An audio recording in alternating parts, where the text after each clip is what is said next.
Hi everyone. Hi guys. Yeah. So actually on our Instagram accounts we did a story with a question basically saying, do you have any questions in relation to parenting? And then we were going to create a vlog, which is this one.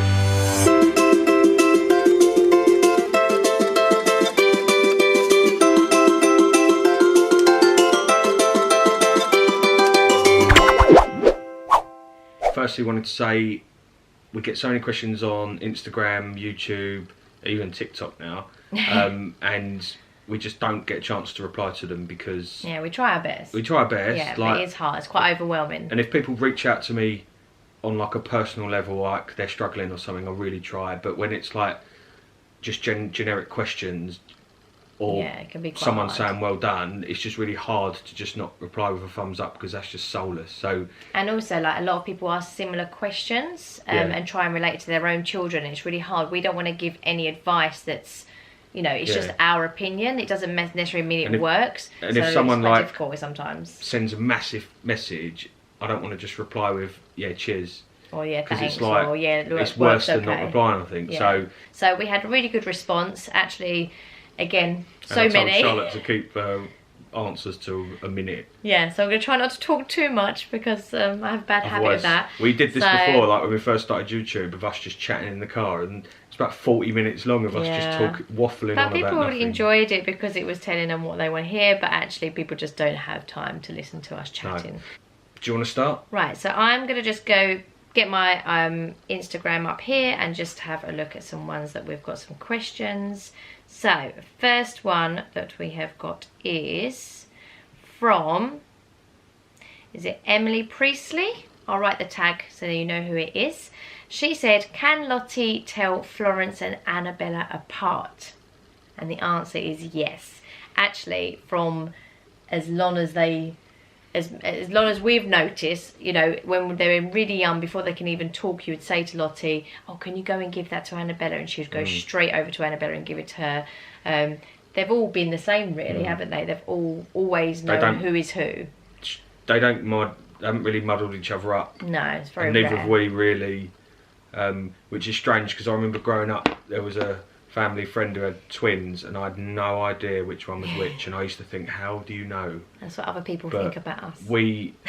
There's no, it's just obvious to us. They're completely different, but I get that they're not obvious to everyone else. But but Lottie, the answer is Lottie has always, from day dot, as far as we've noticed, she's always been able to figure out who is who, which is pretty amazing, to be honest. So yeah that's it.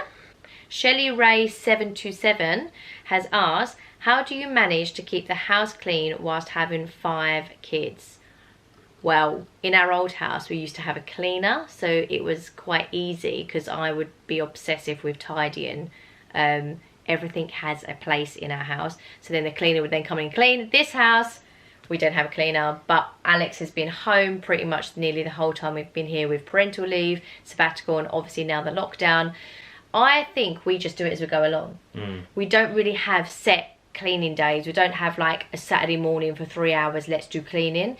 And if we do, it's like a proper sprinkling, move everything out the way and give everything a good clean. But generally, I think we just do it as we go along. If we see something that needs a bit of a dust down like the table or a hoover around, we're kind of both every day doing stuff, aren't we? We engage the children in it as well. Yeah, they love cleaning. From the girls from a very young age had little dustpan and brushes, and they all want to hoover and they all want to, you know, polish the tops. And it's surprisingly actually, by having the children getting involved, actually it makes it a little bit more acceptable and fun. It doesn't feel like a chore, because all of a sudden you go to them, right, everyone take your brooms out, everyone get you like the cleaners or whatever, and then you can get on doing it. And you know, if you stick the music on, you know, open the doors, let the sunshine in and crack on with it, you know, it isn't that bad. But then in saying that, you know, if you move that sofa, there'll be loads of stuff behind it. Oh, the skirting boards aren't clean. Like, you know, that's every house is exactly when you sell your house and you like bung everything in all the cupboards. And you don't. When they leave, it goes. It's a bit like that, you know. It's not. And it reality looks nice, but is, in reality, is we have 5 children. We have a dog. We are a family of 7. We are a busy family. So I do not stop walking around after people tidied up, and Alex always says to me, just leave it, do it at the end of the day. And I'm like, it does not work for us. It does not work, because all of a sudden that little mess gets to a big mess. I did think the other day that it was funny, our kitchen diner, which we kind of created as our family space, which it really has been. It's amazing. It almost feels like a restaurant, that when the restaurant shuts, all the staff clean up, and then the next day the people come in again and make it a mess. That is exactly what it's like. I always say, what do you want in the caf today? Yeah, it's like a busy caf. Yeah. That is an absolute dive at the end of the day, because it's had so many people in. And also all their toys and stuff in there as well. It's in the little play and we're having work done outside. So yeah, we're having the garden, the mud comes in, the dog runs in with his muddy paws. So as much as we do try to keep our house clean, we don't have a routine or anything we do it. I literally just, Alex will pick the hoover up. I've got a bad back, so he often does the hoovering, picks hoovering up as I go on. I'm obsessed with cleaning tops down, wiping door handles, just have a cloth and walk around the kitchen just doing things. We kind of just don't stop, really. Thank you for your answer. So the Bailey's Little Life, I'm expecting twins. Congratulations. Congrats. Awesome. Amazing. And starting to panic now how I'll manage when my other half is working. How did you cope when the other half went back to work? No, obviously it's very much you. From the start, if you have a routine, you know where you are as a mum, you've got your other child to do. I think she said you've got another child, is that right? Did I get it right? Didn't mention it. Oh, sorry, maybe you haven't. But, you know, if you've got routine, basically, you know where you are. You know when you can have your lunch break and stuff like that. You can set them down for their meals, set them down for their sleeps. It just gives you a little bit of, like, structure to the day and makes a huge difference. If you don't have routine, it's really hard. Do not ever compare yourself against somebody that has only a singleton, like one baby, because it's a whole different playing field. Like, we have had the experience of both, and people would often say to me, oh, do you want to come to the baby club? And I'd be like, yeah, okay, it takes me 2 hours to get out the door though, and it's really hard for people to understand, like, oh, why don't you just pop down somewhere? Can't just pop somewhere. It's really difficult. But equally, you know what? You will get a routine that suits you, and once you've got that routine, you've got to just nail it, and you will cope, because suddenly that is just your new life, and you'll cope because there's no other choice, because that they are your babies and you love them, and you will make it work. So when your other half goes back to work and you're suddenly sat there on your own for your first day thinking, how on earth am I going to do this? You will do it, because at the end of the day, you're their mummy and you know best. And you know what they want. And just so lastly, speaking from the other half's perspective, it's important that you put in the effort when you get home. Yeah, you definitely. know, you've been at work all day, you've knackered. You know, obviously, if you know, I used to love getting home and seeing them, but equally, and sometimes you're tired, you just want to watch telly over dinner, but you can't. You've got to do the bath, you've got to do the bed, you've got to take over for a bit. Teamwork. It's working as a team. It's making sure you've got a routine and structure in place and doing what's right for you. Do not put any pressure on yourself, especially the early days. Don't leave the house if you don't want to. If you want to stay in your pajamas for a couple of hours in the morning, longer than normal, do that. Also, though, when they have their little sleep and their nap time, make sure you have your showers, you make sure you have your time of your food and all that. If someone says to you, I'll come round and sit with them for an hour while you do this, that and the other, bite their hand off. Yeah, but only accept that if it's actually that's something that you want. Because you say that because people would offer it to me sometimes, and sometimes I just didn't want to see anybody, even though it was help. Sometimes I just wanted to be on my own. No, but I mean, if your mum or dad say, oh yeah, you go out and have a coffee or walk around, go and have a shower, whatever. Thank you very much. Yeah. Whereas with Henry, we were like, oh no, don't worry about it. But with them, we were like, yeah. If Granddad or Nana wants to come round and have a cuddle for an hour and have a cup of tea, thank you. But when they're there, say, I'm now going to have a shower because actually I need a little break. People love to feel like they're helping, so take the help that you can. Right. I'm going to do a cool question because I know it's Charlotte's turn technically, but this is quite cool. Yeah, it's my question. This is from, apologies for the poor pronunciation, but Yorsa Latif, which I assume you might be French or something like that, but probably not. You've probably got that completely wrong. Yeah, probably not. But what did the girls think of your tats, as in tattoos? Interesting. I'm sure they noticed because it's something they don't have. So I won't go too into it, but here we go. I'm worn out. So I've got that for Henry. Here's the little focus. That's it. So it's an anchor, isn't it? That's an anchor with Henry's name on. I think, is it focusing? I don't think it's quite focused, but that says Henry basically. I think it's focusing on me. Can you see that? Anyway, then I've got loads of tattoos, but I've got roses with each of the girls' names on, and then I've got, oh, I'll get too old. I've got a big, I have to look what it is, I don't even know, lighthouse for Jimmy, and I've got loads of others, but where's Reggie's one? Well, he ain't got one of me on him. Oh, do you know what I need? Yeah, get out. And I've got Charlotte's name, and I've got cut over birds. No, I can't remember the question. What do they think of them? They don't really notice. Exactly. You gotta. He says I talk a lot. Yeah, no, I know. You gotta remember the question. He just wanted to show you his tattoos. Henry kind of knows that I've got a tattoo of an anchor with his name on, and he loves that. And he does love that. I love to see it. It means a lot to me. It's my happy place.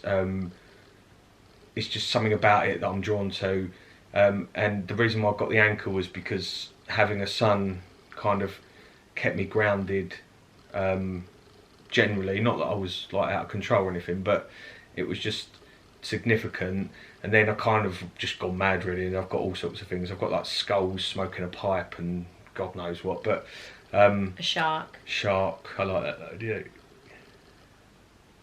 But no, do you know what? He had about 4 tattoos when I met him. Obviously, yeah, I think they haven't got tattoos, but because they've only ever known me with tattoos, they don't really say anything. I mean, when I get a new one, they point at it and go, rah, rah, rah, but... I think occasionally they'll come over and, like, look at them and point and, like, say there's a flower, and then you'll say, and then we already say to them, oh, look, that one says Lottie, and that one says Annabella or Florence, and I think they're interested by them, aren't they? Yeah. They're keen to sort of learn about them, but equally... like you said, I don't think they really... That's all they've ever known. Yeah, they ain't worried about it. No, not one bit. They don't need to... Henry, though, has decided he does not want tattoos. Yeah, because I've inspired him not to. So if you don't want your kids to get tattoos, get loads of terrible ones. You said to him, oh, when you're older, you're going to get an anchor tattoo with my name on. And he said, no, one with Mum on. And I said, oh, are you really? He said, no, I'm not getting any tattoos, Mum. But yeah, lastly on tattoos, they hurt. Don't get them. I don't think that was a question. Like, they actually hurt. I should have a look at that. They're not as bad. I don't think they're that bad, but I think I must have a good pain threshold because I've had children. Oh, if you've been through labour, you can have a tattoo, can't you? Right, okay, so another question that we have is from... Oregano, no. Oh, right, okay. Have the girls always been good at following rules and direction? And I think this comes back to our last question, and it's all on routine. So from day dot, they had a routine, and it's all they've ever known, and they absolutely crave routine. When we're out of routine, it doesn't work. It's quite meltdown. We do push the limits sometimes. If it's a special occasion, we start a bit later or whatever. But generally, they do take to direction and rules really, really well, because I think it's all they've ever known. From, like I said, when they were small, we're always kind of stuck. We're quite strict, I suppose, in a way. Yeah, we were talking about this earlier the other day. I mean, we have to be. You have to be to survive. You have to be strict. 3-year-olds. Yeah. It's not as easy as just popping out all the time. You have to think about things and plan it. And it's not a coincidence that they're well behaved and... Actually, you did a post tonight, which actually I want to touch on just quickly in relation to this, because it's talking about rules. So Alex did a post on Instagram tonight talking about how the girls, when he went up to them this morning, their beds were made and they were all fully dressed. They're 3-year-olds. I mean, that is crazy. They've only just turned 3, right? The reason they are doing that is because since lockdown, I have been trying my hardest to set some really tiny little rules for them. Is it rules, or what's the word? Instructions. Instructions. No, that's not the word I was thinking of. I actually said it in my post. What's the word? You know, set them something to do, like I can't think of a chore. I can't think of the word. I actually wrote it. Yeah, read on it. But basically, set them something, so then that way it's their responsibility. That was it. Responsibility. So they do take to rules and direction really well. So now, before bed every night, I lay down their clothes that they're wearing the next day with the knickers and vests and socks, all at the end of their beds. And I was teaching them. A lot of people ask me on these questions, and generally, do they pick their own outfits? The answer is 99% of the time, no. Because if you give 3-year-olds a choice... Maybe we should let them do that. No. That would be funny. That would be funny, but like every day would be... No. They'd want to wear like a Batman outfit when it's sunny and all that. Or for instance, it's been like 30 degrees today, or 25, and Florence walked around in wellies. But anyway, so I set rules of every morning now. I taught them how to make their bed, and now every single morning I say to them, when you get up, no matter whether we're awake or not, you get out of bed, you make your bed, you put your pajamas underneath your pillow.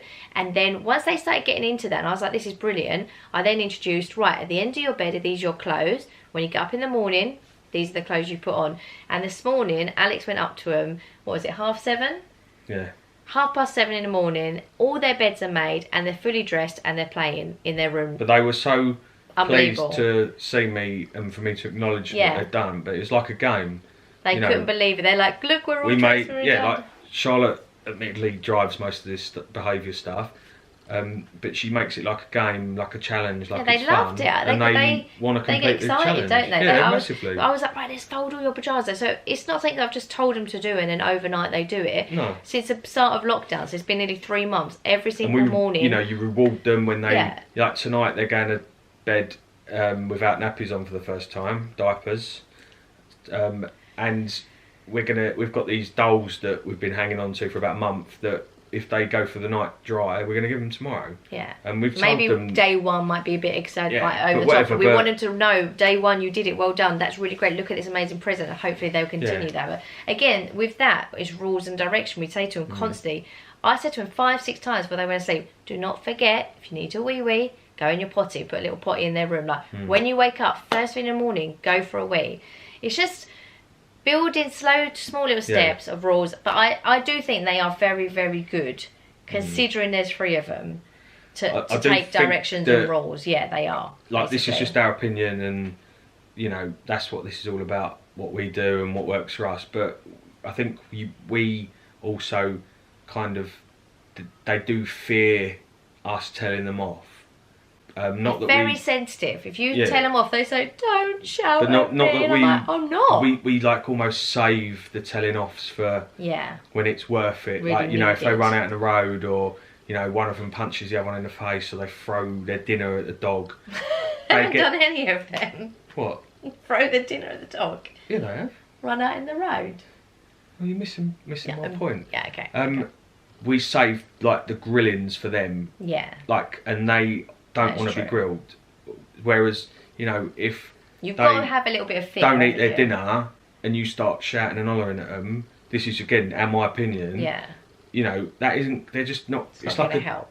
You know, it's like Reggie. If we shout at him and scream at him every half an hour, it's not gonna. It's just gonna become irrelevant. But if we'll shout at them or raise our voices a little bit every now and then, and they don't want us. They don't want. They're like, "Mummy, don't shout at me." It's like kicking them back into action, isn't it? Yeah, that's how I look at it. And they're a bit scared of the shouty mummy and daddy, and well, it's because we don't do it a lot. Yeah, we don't want to be shouting at them, but no, it's not nice. You have to make them understand. That is something that we have always done, especially with Henry. We talk to them. Maybe it's wrong, maybe it's right, I don't know. It's the way we do it. We've always talked to our children like they're adults. We always explain everything to them, why we're asking them to do something, why they should do this, how they should do something. If they can't understand, we get down to their level, look at them. Right, I really need you to help me out. I need you to do this. And like, okay, mummy, right, can you go and rather than go and get this. They're like, why? Why should I? But even every night, if we get one of them to go and do a chore to get their pajamas, one of them to go and get their bedtime nappies or whatever it is, and just and even little things like, rather than going, what do you want in your sandwich, and they all go chocolate spread, because of course they're gonna. We'll go, do you want ham salad or cheese salad?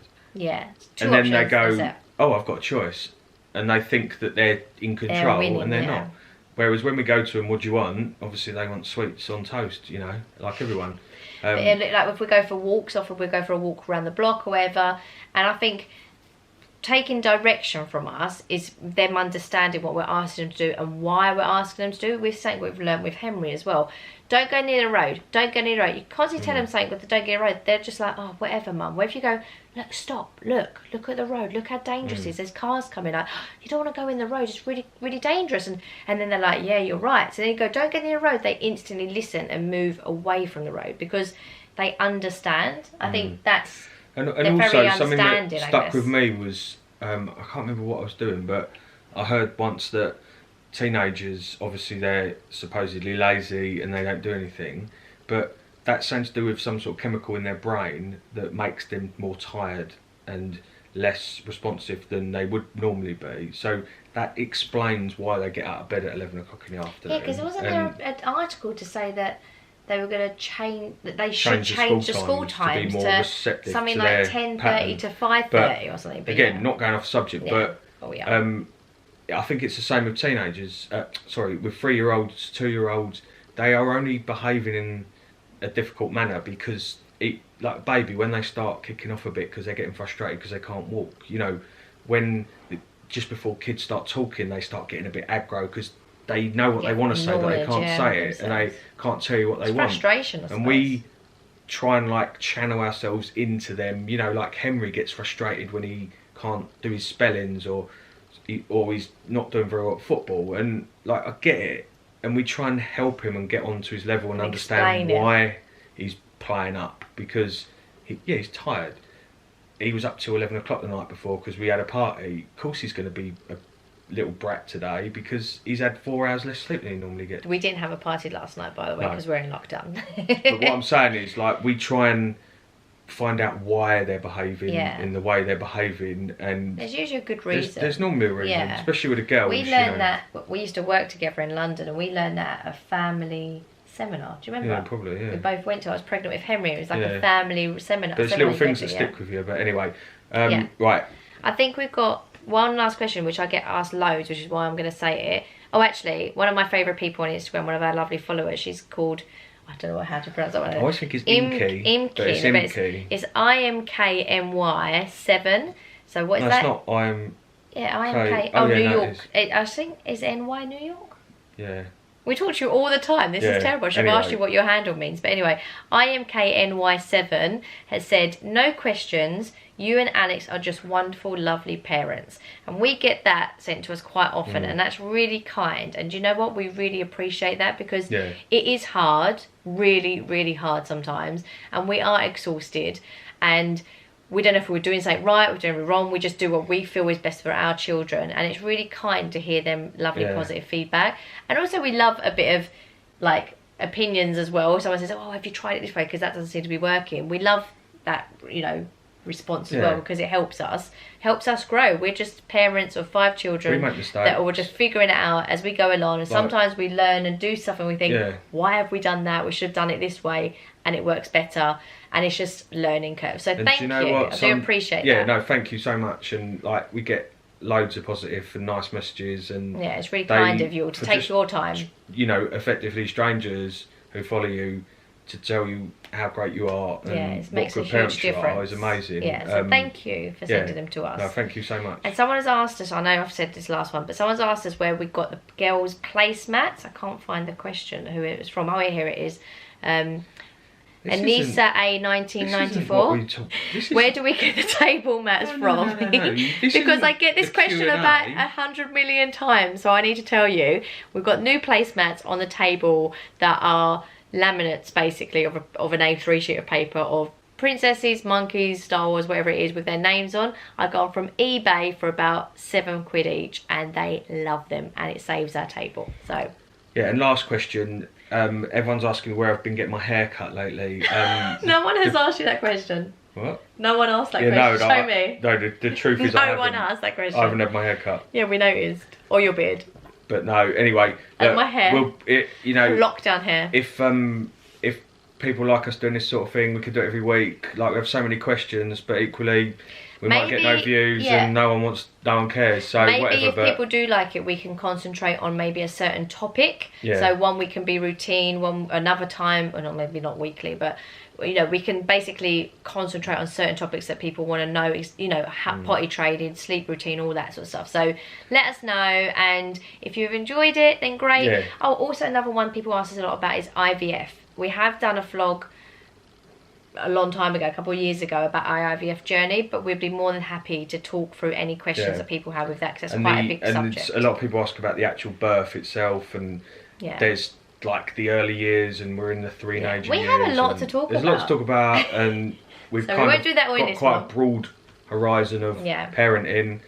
But we've got a load to come as well, because we have no idea what it's like having teenagers. No, and our oldest is nearly 7. He's coming up 7, so anyway. But thank you so much. Thanks for tuning in. And remember, if you don't tell us what you want us to do, or even if you think this is terrible and you don't want us to do anything, just let us know. Thank you. Don't tell us it's terrible. That would make me sad. Well, my pizza's getting cold. No, fair enough. If, yeah, let us know what you want to hear from us, and we will try our best to provide. Provide? Accommodate. Bye. Thanks. Bye. We just did that together. Cute.